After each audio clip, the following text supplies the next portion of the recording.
Thank you very much. I did this on my students on one of the occasions whereby they become mellow, sudah lemau after lunchtime class.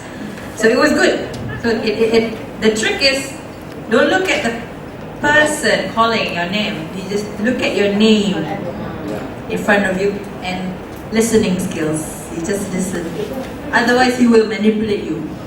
Right? Looking at, pointing at another and saying another. Okay, ladies and gentlemen, continuation a little bit. Yeah. So how are you feeling?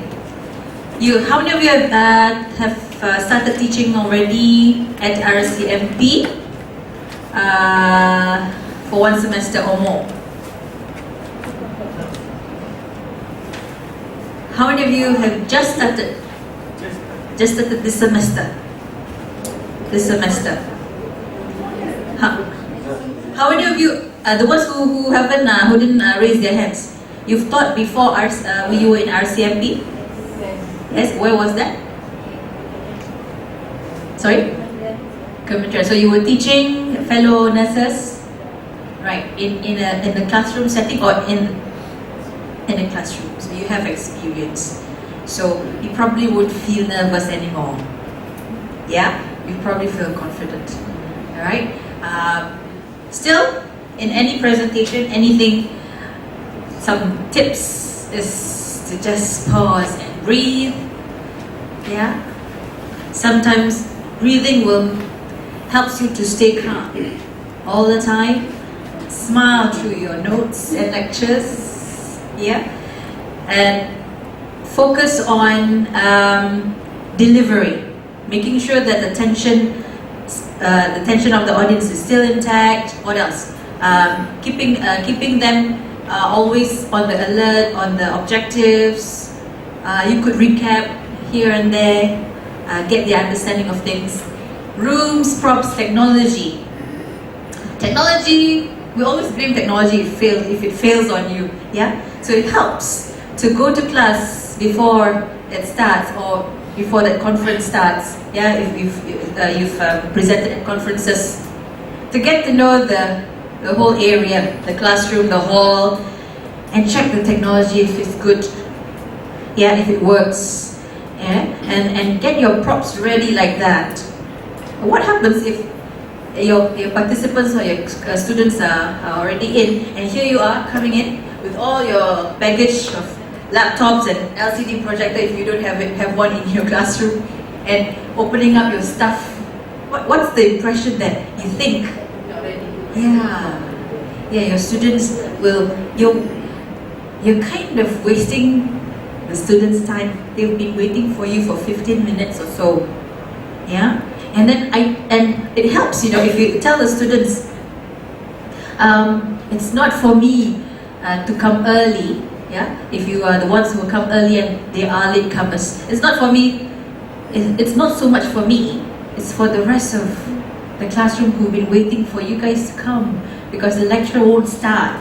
Some of us have the tendency to wait until the classroom is filled up and then we start, right? Because we have that. But some of us don't.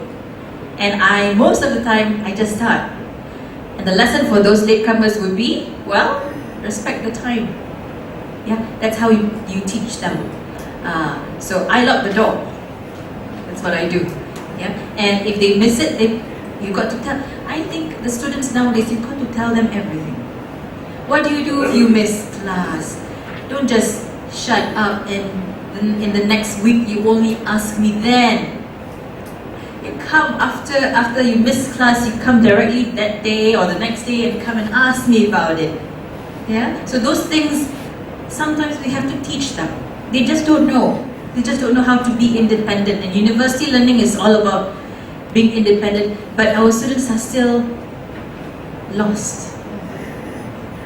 I think I'm speaking for myself as well. When I was back in uni, I just went with the flow, go with the flow kind of thing. And later when you do your masters, then you see, oh, it's this way. You only get to the understanding of that particular course when you do your masters. You get more intelligent, right? Mingling helps. While waiting for everybody to come, Yeah, you start to know your students' background and all that. It helps to build rapport with the students. Yeah, there's a way of getting to know your students. You can tell them, okay, who's born in July? Who's born in July? Okay, then you establish the rapport that way. There's so many ways. The last one is visualize it in your mind. Do you do that? Visualization helps because the more you see yourself as the greatest lecturer on earth, the more it happens. It's in here. Just like when I visualized completing my PhD thesis. It was permanent head damage, definitely. It changed my life. Yeah, many times wanting to give up because the more you read the literature, one journal article has a whole list of references. You got to get those references, and in those references, there's more references in there. You feel like it's a never-ending, recess of something. Yeah. So I just simply visualized. I went to the PhD thesis room where they store all the PhD theses, right? And I just looked at that collection and just say, what my thesis is going to be there, and it's done. It's thick like this, 300 pages. It's done. And I've got that award letter. This is to certify that Afiza has been awarded her PhD. I just visualized that in my mind, and the process will fall into place on its own by design. And at the end of the day, I got the PhD thesis done, right? Yeah, and it was not that difficult, but it was a visualization effort. More on visualization, Ariel? Okay. Now, do you know this person? No. His name is Rene Higuita. He is the national goalkeeper of Colombia. He was popular because of that one act that he did on the field. And he said in an interview, he visualized that ball coming from that angle for him to do that act more than 1,000 times in his mind. What did he do?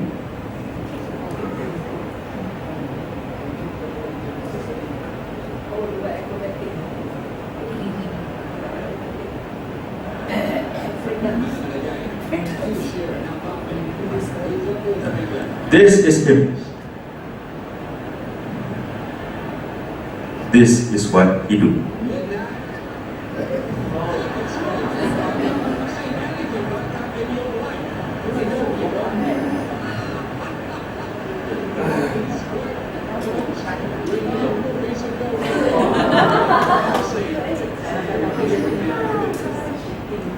It is called the scorpion kick.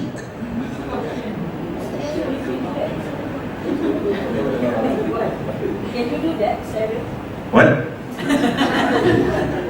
I can do more.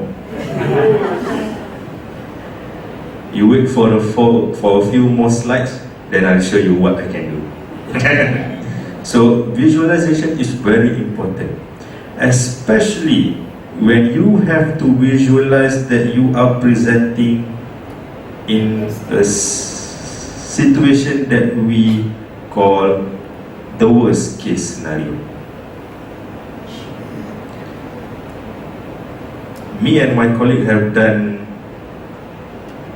a workshop for a university, and on that day, the projector blown away. Smoke comes out, and then the laptop starts to make problem. We have to give a talk for 250 students. Now, we don't have the projector, we don't have the laptop. what are we going to do? We go on. Why? Because we visualize that thing in our mind. If this thing happen, what we're going to do? If this thing happen, what we're going to do? Always have an escape plan. Contingency plan. Because you are the presentation. Not this. Not this. All of the presentation comes from your mind. So without that, you can still perform. With the help of the learning plan that we have learned just now, right? Earlier this day. So, but the most important thing of all, you have to chill, you have to relax. Control the environment. You don't let the environment control you. Because when the environment controls you, you are done. People will look you not professional. Because why? You start to stutter in front. Panic attack comes. Once you do that, you are finished. For example, if you come late for your class, do not apologize at that time. Sorry, I come late and traffic jam. No. You are downgrading yourself at the moment. No. After you finish your class, then you will say, I'm sorry because I'm late. That is okay. Do not burn the bridge before you start your class. You are downgrading yourself. Right?